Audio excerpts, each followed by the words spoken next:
Well आज के lecture में हम जो डिस्कस करेंगे it is regarding taxonomical aids. Taxonomical aids मतलब क्या है, हमें पता है टैक्सोनॉमी क्या होती है, जहाँ पे हम आइडेंटिफिकेशन करते, क्लासिफिकेशन करते, है ना, है कि नहीं, ऑर्गेनिज्म के बारे में स्टडी करते, फिर उसको ग्रुपिंग करते, right. These are the elements of taxonomy, right, जो कि हमें ऑलरेडी पता है।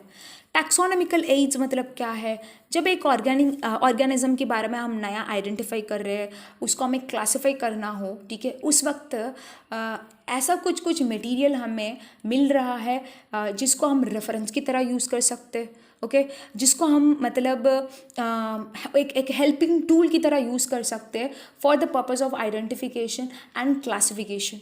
ओके, क्लासिफिकेशन और आइडेंटिफिकेशन को इजी करने के लिए जो हेल्पिंग टूल्स होते हैं, हेल्पिंग मटेरियल्स होते हैं, उसको हम टैक्सोनॉमिकल एड्स बोलते हैं। Okay fine, so these are techniques, procedures and stored informations that are used for classification and identification of organisms. Okay, so organism की identification और classification के लिए जो materials या कि even some procedures या कि some stored information जो use होता है उसको हम क्या बोलते हैं, taxonomical aids बोलते हैं।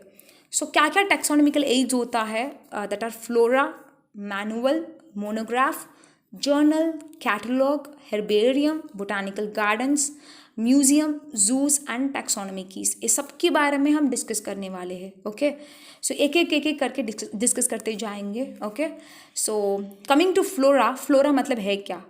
सो flora basically it is a book. Okay, book मतलब क्या है, उसमें कुछ ना कुछ इन्फॉर्मेशन रहेगी, है कि नहीं। सो उसमें कुछ ना कुछ इन्फॉर्मेशन रहेगा। सो किस तरह का इन्फॉर्मेशन रहेगा, मतलब प्लांट्स के बारे में, ठीक है।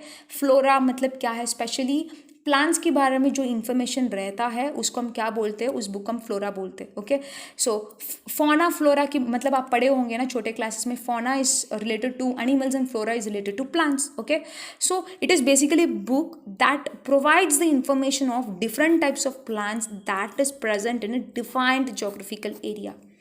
मतलब क्या है, एक पर्टिकुलर ज्योग्राफिकल एरिया में, पर्टिकुलर एरिया में, ठीक है, जो प्लांट्स मिलते हैं उनके बारे में जो इन्फॉर्मेशन हमें जो बुक सोर्स में मिलेगा उसको हम फ्लोरा बोलते हैं। ओके फाइन, सो इसमें क्या हमें मिलता है, प्लांट की लिस्ट भी मिलती है, उस एक पर्टिकुलर ज्योग्राफिकल एरिया में जो प्लांट होती है उन सब की लिस्ट मिलता है, साथ के साथ वो किस हैबिटेट में ग्रो करती है वो भी हमें पता चल जाता है। ओके, सो जैसा कि flora of Delhi by JK Maheshwari.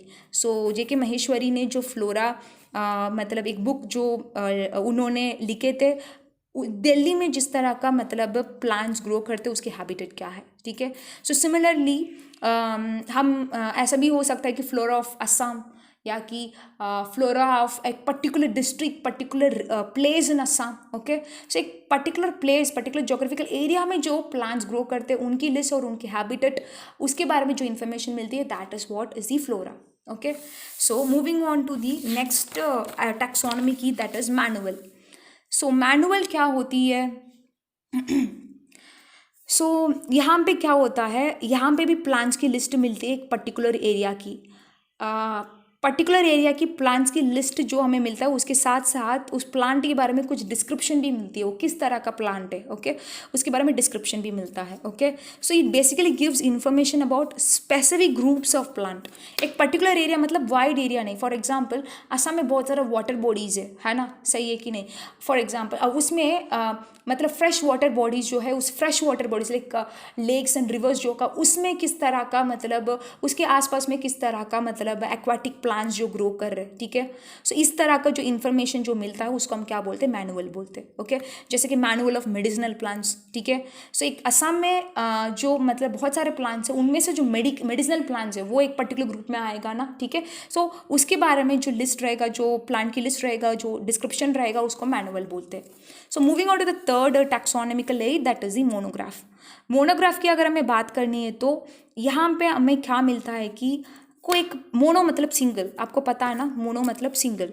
Okay, so single monograph की मतलब क्या होती है, आपको पता है ऑब्लिगेट कैटेगरीज क्या क्या है, लाइक टैक्सोनॉमिक कैटेगरीज क्या क्या होता है, तो हर एक टैक्सोनॉमिक कैटेगरी को हम टैक्सॉन बोलते हैं ना, राइट। सो कोई एक पर्टिकुलर टैक्सॉन के बारे में डिटेल्ड इन्फॉर्मेशन रहेगा, बीट स्पीशीज या कि जीनस, एक पर्टिकुलर फैमिली के बारे में।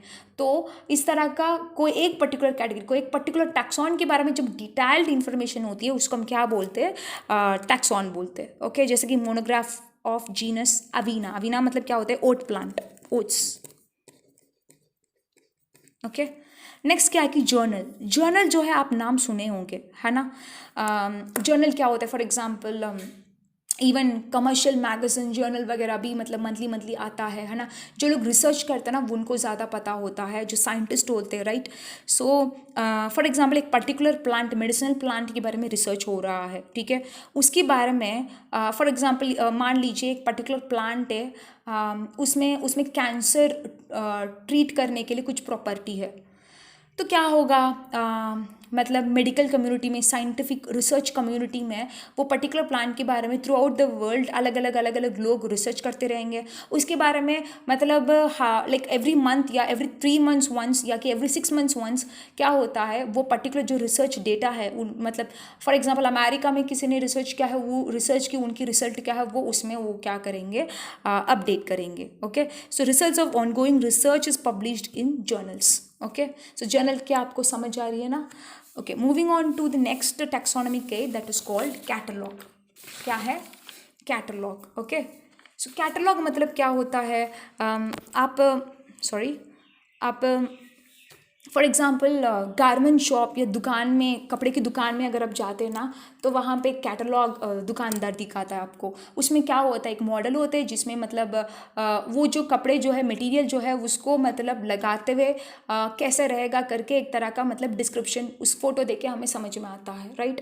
तो एक कैटलॉग क्या होता है, एक तरह का बुकलेट होती है। तो उस दुकान में किस किस तरह तरह का कपड़ा मिलेगा उस तरह का एक पिक्टोरियल रिप्रेजेंटेशन होता है, उसको हम कैटलॉग बोलते हैं, राइट।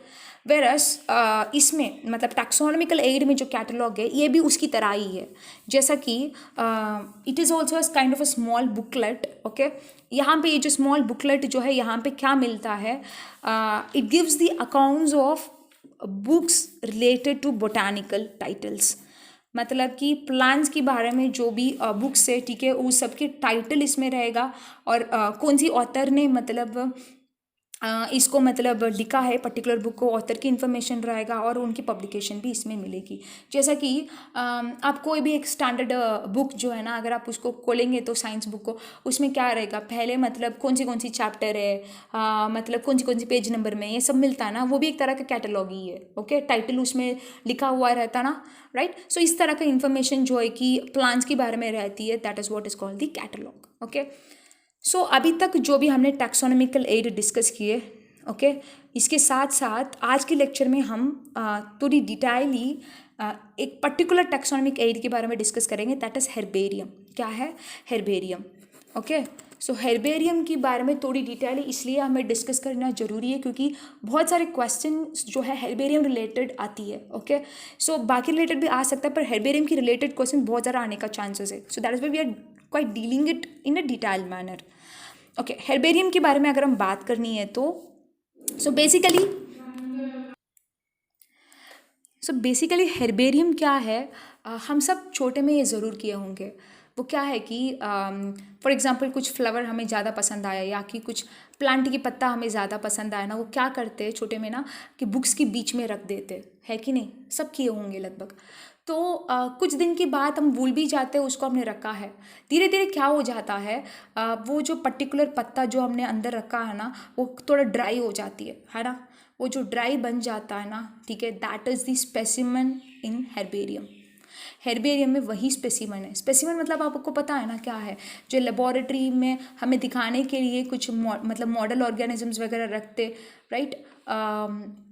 एक जार के अंदर मतलब कुछ बॉडी पार्ट्स को रखते, राइट, जूलॉजी लेबोरेटरी में। इस तरह का चीज़ों को हम क्या बोलते हैं, स्पेसिमन बोलते हैं, ठीक है। वो लिविंग नहीं है, वो मर चुका है, ठीक है, पर उसको एक मॉडल की तरह, एक रेफरेंस के लिए हम यूज़ कर सकते हैं। अच्छा, इस प्लांट के पत्ते इस तरह दिखता है, right. So that is what is a basic herbarium. Okay, so इसको हमें थोड़ी टेक्निकल वे में करनी है, मतलब कोई भी बुक की बीच में कोई एक पत्ता को रख दिया तो हेर्बेरियम नहीं बनता, ठीक है। सो this is just an example मैंने आपको दी थी, उसको उसी वही टेक्निक को अगर थोड़ी हम काफ़ी टेक्निकलिटी के साथ अगर हम करेंगे तो that would become a herbarium. Okay, so basically it is a store house of collected plant specimens that are dried, pressed and preserved on sheets. Okay, so उसको एक शीट के ऊपर प्रिजर्व करके रखा जाता है, ठीक है। तो इस हेर्बेरियम बनाने के लिए क्या क्या स्टेप्स हमें फॉलो करनी है, प्रोसीजर्स हमें फॉलो करनी है। पहला चीज़ हमें जो करना है दैट इज़ कलेक्शन। मतलब क्या है, प्लांट मटेरियल को हमें कलेक्ट तो करनी है ना, ठीक है। सो जिसको हम स्पेसिमेन बनाना चाह रहे हैं उसको हमें क्या करनी है, कलेक्ट करनी है। फॉर एग्जांपल मैं आपको बता रही हूँ एक पर्टिकुलर जोग्राफिकल एरिया में कितने वैराइटीज़ ऑफ प्लांट्स है, ठीक है। उन सबको हमें क्या करनी है, कलेक्ट करके ड्राई करके रख रहे, ताकि फ्यूचर में 50 ईयर्स के बाद अगर कोई रिसर्च कर रहे तो कोई एक पर्टिकुलर एरिया की प्लांट्स के बारे में उनको एक रेफरेंस तो बन के रहेगा। अच्छा, इस पर्टिकुलर एरिया में ये सब प्लांट्स रहता है, वो इस तरह दिख रहा था, उसकी मार्फोलॉजिकल फीचर्स ये सब है, ठीक है। वो देखने में कैसा दिख रहा था, उसमें इस तरह का मतलब फ्लावर्स होते थे, राइट। तो ये सब की फीचर्स के बारे में फ्यूचर में स्टडी करने के लिए एक रेफरेंस मटेरियल की तरह यूज़ हो जाएगा ना, right. That is what is the ultimate aim of herbarium. Okay, so पहला चीज़ जो हमें करना है that is collection of plants. उसके बाद हमें क्या करना है, ड्राई करनी है उसको। ड्राई करने के बाद उसके बाद हमें क्या करना है, पॉइजनिंग। पॉइजनिंग में क्या होता है, हम माइक्रोबियल अटैक से उसको बचा देते हैं, ठीक है। एंड उसके बाद उसको माउंट करना है कोई एक शीट के ऊपर और उसको गम वम यूज़ करके उसको लगाना है या कि स्टिचिंग करनी है। उसके बाद labelling and finally deposition. So ये सब जो है these are the procedures under herbarium. यही सब चीज़ों को हम एक के बाद फॉलो करते हैं। Okay, so moving on to the very first step that is collection. Collection के बारे में बात करनी है तो यहाँ पे क्या होता है, plant parts that are free from dust and infection. जो प्लांट पार्ट हम जो ज़मीन से हम निकालते हैं ना प्लांट पार्ट को, उसमें हमें इंश्योर करें कोई डस्ट वस्ट नहीं है, उसको थोड़ा क्लीन विन साफ सफा करके, ठीक है। वो उसमें कोई इन्फेक्शन ऑलरेडी नहीं होनी चाहिए, ठीक है। ऑलरेडी कोई प्लांट में डिजीज़ है, कुछ माइक्रोबियल इन्फेक्शन है, तो उस प्लांट को हमें नहीं चुनना है कलेक्शन के लिए, ठीक है। सो एंड मतलब कुछ इंसेक्ट भी उसको अटैक नहीं करनी है, मतलब डैमेज नहीं करनी है उस पर्टिकुलर प्लांट को। इस तरह का प्लांट को हमें कलेक्ट करना है, ठीक है। और उस कलेक्शन के समय पर ये भी ध्यान में रखना है उसमें लीव्स और उसकी फ्लावर्स और फ्रूट्स ये सब भी उसमें नज़र आए, ठीक है। तो इस तरह का स्टेज में जो प्लांट्स ग्रो होते हैं उसको हम क्या करते हैं, जिसमें फ्लावर्स भी दिख रहा हो, फ्रूट्स भी दिख रहा हो, तो इस प्लांट को हम क्या करते हैं, मटेरियल को हम कलेक्ट करते हैं, ठीक है। कलेक्शन के समय पे दो चीज़ हो सकता है। अगर ये हेर्बेशियस प्लांट है तो हेर्बेशियस प्लांट मतलब क्या है, जो प्लांट है, ठीक है, जिसकी मतलब ज़्यादा हाइट नहीं है, they are like herbs, shrubs, trees करके प्लांट्स को हम कैटेगराइज करते हैं ना। उसमें जो स्मॉल साइज प्लांट जो है कि हर्ब्स कैटेगरी जो है, ठीक है, वो हर्ब्स कैटेगरी अगर रहेगा तो स्मॉल साइज प्लांट अगर वो रहेगा तो, ठीक है, उसमें क्या कर सकते, साइज ही इतना छोटा है और काफ़ी नरम भी रहता है, तो पूरा प्लांट को ही हम कलेक्ट कर सकते हैं, okay, along with their root system. Okay, entire plant को हम कलेक्ट कर सकते हैं in case of a herbaceous plant. अगर वो वुडी प्लांट रहेगा तो, या कि ट्रीज या कि श्रब्स होगा तो तब क्या कर सकते हैं, एक छोटा सा ब्रांच, एक ट्विग मतलब क्या है, एक साइड में एक जो ब्रांच होता है, सब उसको हम क्या करेंगे, तोड़ को उसको हम क्या करेंगे, स्पेसिमेन की तरह फ्यूचर में यूज़ करेंगे। ओके, सो वुडी प्लांट होगा तो पूरा मतलब पेड़ होगा तो पेड़ को रूट सिस्टम के साथ तो हम मतलब एक शीट के ऊपर लगा तो नहीं सकते ना, तो उस वक्त में एक ट्विग को हम क्या करना है, काट के उसको हमें क्या करना है, उसको उसमें से एक हेर्बेरियम बनानी है, ठीक है। So twig of a plant that shows flowers and fruit are basically collected. So collection करने के बाद, ठीक है, फॉर एग्जाम्पल आप मान लीजिए मतलब असम में एक पहाड़ में जाके आप कुछ प्लांट्स को कलेक्ट किया है, उस प्लांट को मतलब आप हेर्बेरियम बनाएंगे तो पहले मतलब पहाड़ से तो निकल के आएंगे, ठीक है, घर आएंगे, फिर हेर्बेरियम बनाएंगे ना, तो टेम्परली उस प्लांट मटेरियल को ड्राई होने नहीं देना है हमें, ठीक है, उसको टेम्परली हमें स्टोर करके रखनी है। ओके, सो टेम्पररी स्टोरेज के लिए हम क्या कर सकते हैं, पॉलीथीन बैग में भी उसको डाल के स्टोर कर सकते हैं, क्योंकि पॉलीथीन में से मॉइस्चर एस्केप नहीं होता है ना, और नहीं तो एक मेटालिक बॉक्स में भी इसको रख सकते हैं। सो उस मेटालिक बॉक्स जिसमें टेम्परली हम स्टोर करते हैं ना, उसको हम क्या बोलते हैं कि vasculum, we call that as vasculum. Okay, ये भी ऑब्जेक्टिव क्वेश्चन में आ सकता है। ओके, सो बेसिकली ये टेम्पररी स्टोरेज जो कि की जाती है for to prevent moisture content. Okay, next step जो है that is drying. Okay, drying और and pressing together. So drying में क्या की जाती है, जो कलेक्टेड प्लांट स्पेसिमन है ना, ठीक है, उसको हम क्या करते, न्यूज़पेपर के ऊपर रख देते, ठीक है, एक न्यूज़पेपर पेपर के बीच में रख देते। ओके, सो न्यूज़पेपर के ऊपर अगर हम रख रहे हैं, ठीक है, या कि कभी कभी ब्लॉटिंग पेपर जो है ना उसको भी यूज़ कर सकते हैं, न्यूज़पेपर या कि ब्लॉटिंग पेपर को यूज़ कर सकते हैं। फाइन। सो न्यूज़पेपर के बीच में इस प्लांट स्पेसिमन को हमने रख दिया, जो प्लांट स्पेसिमन नहीं अभी तक, वो जो प्लांट मटेरियल को हमने कलेक्ट किया उसको रख दिया, रख के इसको क्या कर देंगे, न्यूज़पेपर के बीच में रख के इसको एक फोल्डर के अंदर रख देंगे, ठीक है, फोल्डर के अंदर। ये जो फोल्डर के अंदर हमने प्लांट मटेरियल को रखा है ना, उसके ऊपर क्या करेंगे, फॉर एग्जांपल पेपर है, इस पेपर अगर ये पेपर जो है ये उड़ना नहीं है तो हम क्या करेंगे, एक पेपर वेट इसके ऊपर रखेंगे ना, ठीक है, पेपर वेट को इसके ऊपर रखेंगे। उस तरह हम क्या करेंगे, जो मटेरियल को हमने न्यूज़पेपर के अंदर रखा है उसको हमने फोल्डर के अंदर लगा डाल के रख दिए, उस फोल्डर के ऊपर एक वेट लगा के रखना है, ठीक है। वेट यहाँ पे रखना, लगा के रखना इसलिए ज़रूरी है ताकि ये तो अल्टीमेटली इसकी ड्राइंग होना है ना, ठीक है। ओवरऑल थिकनेस जो है कि सेम रहना चाहिए, एक जगह पे मतलब बहुत मोटा, एक जगह पे मतलब काफ़ी पतला पतला हो गया तो जल्दी से टूट जाएगा। सो इवन प्रेसिंग उसके ऊपर होना चाहिए, इसलिए हम क्या करें, उसके ऊपर एक वेट लगा रहे। That weight is nothing but field press. Field press मतलब क्या है, वो फोल्डर के ऊपर एक प्रेस जैसा होता है, उसके बीच में क्या रखेंगे, फोल्डर को रखेंगे ताकि इवन प्रेशर उसके ऊपर पड़ेगा तो इवन प्रेसिंग उसके ऊपर होगा, उस मटेरियल के ऊपर, ठीक है, फाइन। सो कभी कभी क्या हो जाता है, आप ये नोटिस किए होंगे, जब आप बुक्स के बीच में पत्ते को रखते हो ना, अगर आप भूल जाते तो कुछ दिन के बाद वो क्या हो जाता है, उसमें जो मॉइस्चर कंटेंट है ना वो पेपर में लग के थोड़ा एक ब्राउन कलर की हो जाती है, आप नोटिस किए होंगे ना। तो this is due to the moisture, directly अगर उसको रखने से ऐसे ही होता है। सो इसलिए उसको क्या करना है, थोड़ी बहुत वो जब तक वो ड्राई होगा, जब तक उसकी मॉइस्चर कंटेंट पूरा चला जाएगा, तो ड्राइंग प्रोसेस में तो ड्राइंग करना है ना, तो हमें पीरियोडिकली उस न्यूज़पेपर को चेंज करती रहनी है, ठीक है, 2 दिन के एक बार, 2 दिन के एक बार, इस तरह का हमें क्या करना है, चेंज करते रहना है, ठीक है, ताकि कंप्लीटली वो ड्राई हो जाए। Okay, fine. ओके, नेक्स्ट हमें क्या करनी है, ड्राइंग की बात, चलो ड्राई तो कर लिए, ठीक है, इसमें क्या भी फ्यूचर में नहीं होना है, माइक्रोबियल इन्फेक्शन कुछ भी नहीं होना है। अगर हमने एक बुक के बीच में, न्यूज़पेपर के बीच में हमने वो मटेरियल को रख दिया, रख के भूल भी गए, तब क्या होगा, उसमें मतलब मॉइस्चर लग गया तो उसके ऊपर क्या भी होगा कि फंगई की इन्फेक्शन भी उसमें हो जाता है, ठीक है। तो इससे बचाने के लिए हमें क्या करनी है, केमिकल्स को उसके ऊपर स्प्रे की जाती है, ठीक है। सो केमिकल को हम स्प्रे करते हैं in order to prevent microbial attack. 2 तरह के केमिकल्स होते हैं, like one is generally used chemicals, ये भी आपको क्वेश्चन में आता है, ऑब्जेक्टिव में आती है, जनरली यूज्ड केमिकल जो है क्या है। So generally used poisoning chemicals are 0.1% mercury chloride। 0.1% mercury chloride जो है इसको फंगिसाइड की तरह यूज़ की जाती है, मतलब फंगस अटैक से बचाने के लिए यूज़ की जाती है। एंड इंसेक्ट्स और पेस्ट भी कभी कभी आ जाता है ना, ठीक है, अटैक करने के लिए। सो उसके लिए DDT एंड पैरा डाइक्लोरोबेंजीन, ये दोनों यूज़ की जाती है पेस्टिसाइड्स की तरह। Okay, fine, DDT and para dichlorobenzene, fine. So these are the poisoning material. Poisoning मतलब माइक्रोब के लिए पॉइजनिंग है, प्लांट के लिए पॉइजनिंग नहीं है, ठीक है, फाइन। सो नेक्स्ट स्टेप जो है that is mounting, stitching and labelling.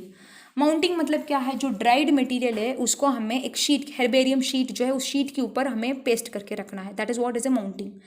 So mounting में क्या की जाती है, जो स्पेसिमन है, ठीक है, उसको एक हेर्बेरियम शीट के ऊपर, कोई भी पेपर के ऊपर नहीं लगाएंगे, हेर्बेरियम शीट के ऊपर लगाएंगे, उसकी थिकनेस रहती है।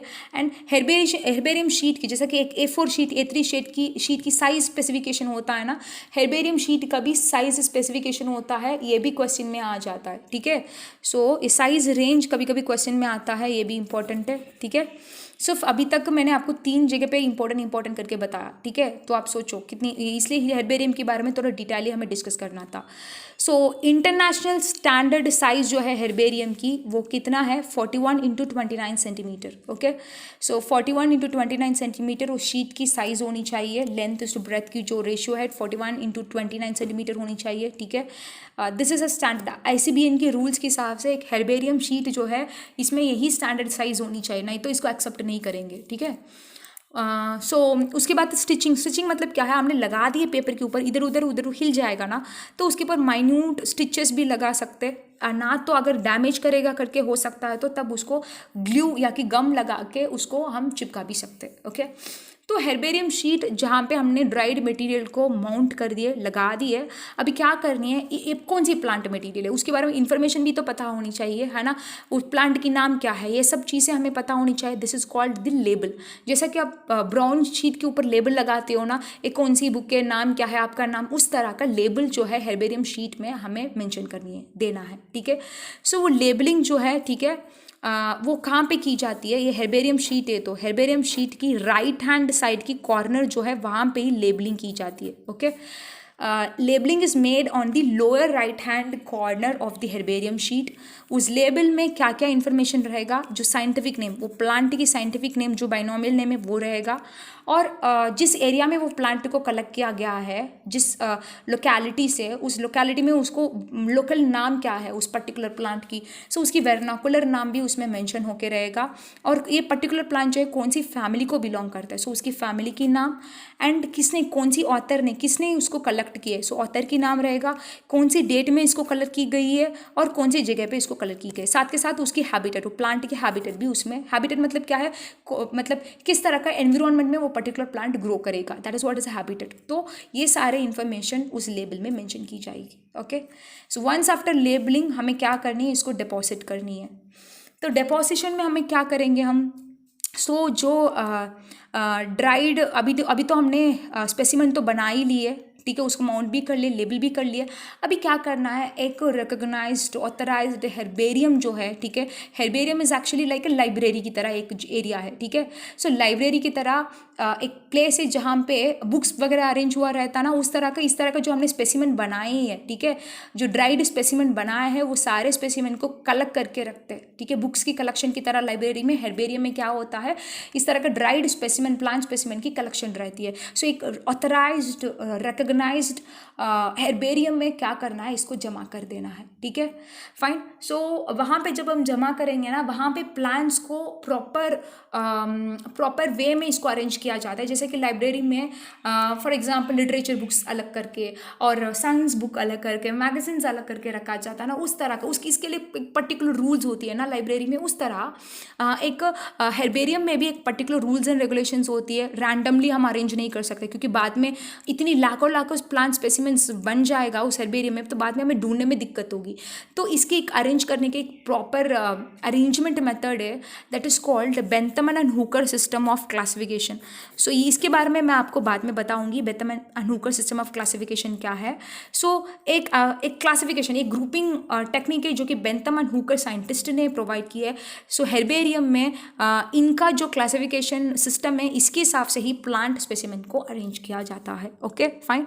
सो डिपोजिशन इज नथिंग, जो कि एक प्रॉपर रिकॉग्नाइज्ड हेर्बेरियम में जाके हम जो स्पेसिमेन बनाते हैं उसको जमा कर देंगे, that is it. Okay, so that is what is the deposition. Okay, so moving on to some of the important herbaria India में और वर्ल्ड में, जो फेमस हेर्बेरियम जो है उसके बारे में अगर हम बात करेंगे तो सबसे इम्पॉर्टेंट, यहाँ से भी बहुत सारे क्वेश्चन आता है यार, वेरी वेरी इंपॉर्टेंट। ओके, आपको ध्यान रखना है। रॉयल बोटानिकल गार्डन RBG जो कि लंदन में है, लंदन में है, ठीक है। रॉयल बोटानिकल गार्डन सबसे फेमस है। यहाँ पे करीब 6.5 million specimen sheets, herbarium specimen sheets जो है, इसको यहाँ पे मतलब स्टोर करके रखा है, कलेक्ट करके रखा है। ठीक है, सो वर्ल्ड में सबसे ज़्यादा बड़ा हेर्बेरियम जो है यहाँ पे ही है, सबसे बड़ा बोटानिकल गार्डन भी यही है। ठीक है, आपको दोनों क्वेश्चन में आएगा ये। Botanical garden, world's largest botanical garden is at Kew London and herbarium is also at Kew London. Okay, so इस बोटानिकल गार्डन में जो हेर्बेरियम है वहाँ पे 6.5 मिलियन स्पेसिमेन को स्टोर करके रखी गई है। And one more thing is central national herbarium of India. ठीक है, इंडिया में सबसे लार्जेस्ट हेर्बेरियम जो है वो कहाँ पे है, बोटानिकल गार्डन जो कि Shivpur Howrah, that is in Calcutta में है, कोलकाता में है। ठीक है, यहाँ पे करीब 2.5 मिलियन स्पेसिमेन शीट्स को स्टोर करके रखी गई है। ठीक है, आपको क्वेश्चन में आ रहे हैं इंडिया में सबसे बड़ा कौन सी है, तब आपको देना है कोलकाता का जो सेंट्रल नेशनल हेर्बेरियम। ठीक है, फाइन।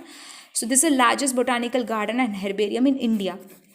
और भी जो फेमस हेर्बेरियम जो है that is herbarium of forest research institute जो कि देहरादून में है, FRI। यहाँ पे करीब 3 लाख स्पीशीज़ है। And herbarium of national botanical garden NBG जो कि लखनऊ में है, यहाँ पे भी करीब 1 लाख स्पेसिमेन शीट्स को स्टोर करके रखा गया है। सो ये हेर्बेरियम बनाने की फ़ायदा क्या है, इसकी एडवांटेज क्या होगा? एडवांटेज ये होगा कि हमें कोई भी प्लांट के बारे में, स्पेसिमेन के बारे में, ठीक है, अगर उसकी स्पेसिमेंस हेर्बेरियम में रहेगा तो जैसा कि एक बुक के बारे में एक इन्फॉर्मेशन को ढूंढ के हम लाइब्रेरी जाते हैं क्योंकि वहाँ पे बुक्स की कलेक्शन रहती है ना, तो वहाँ पे जो जिसके बारे में हम ढूंढना चाह रहे हैं वो इन्फॉर्मेशन हमें मिल ही जाता है क्योंकि इतनी सारी कलेक्शन रहती है।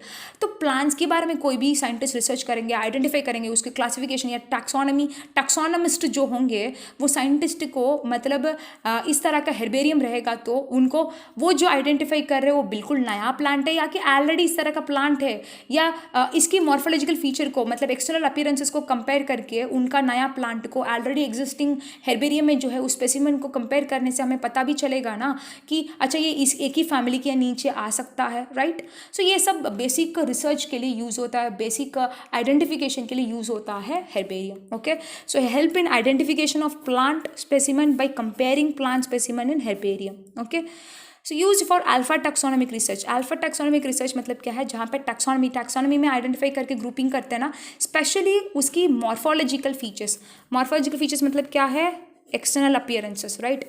सो मॉर्फोलॉजिकल फीचर्स को लेके जो किया जाता है, टैक्सोनॉमी की जाती है, that is what is alpha taxonomic research. उसमें एक प्लांट दिखता कैसा वो तो रेफरेंस हमें मिलनी चाहिए ना। हो सकता है कुछ कुछ प्लांट जो है 50 साल पहले तो अभी नहीं मिल रहे, अगर उसकी हेर्बेरियम रहेगा तो ठीक है, तो क्या होगा, अगर एक्सटिंक्टेड प्लांट स्पीशीज़ को भी हम क्या कर सकते हैं, उसके बारे में भी हम स्टडी कर सकते हैं, राइट। एंड ये एक तरह का क्विक रेफरल सिस्टम है herbarium for all the taxonomic studies and identification purposes, right? So that is what is the advantages of herbarium. So that is all for today's lecture. Thank you.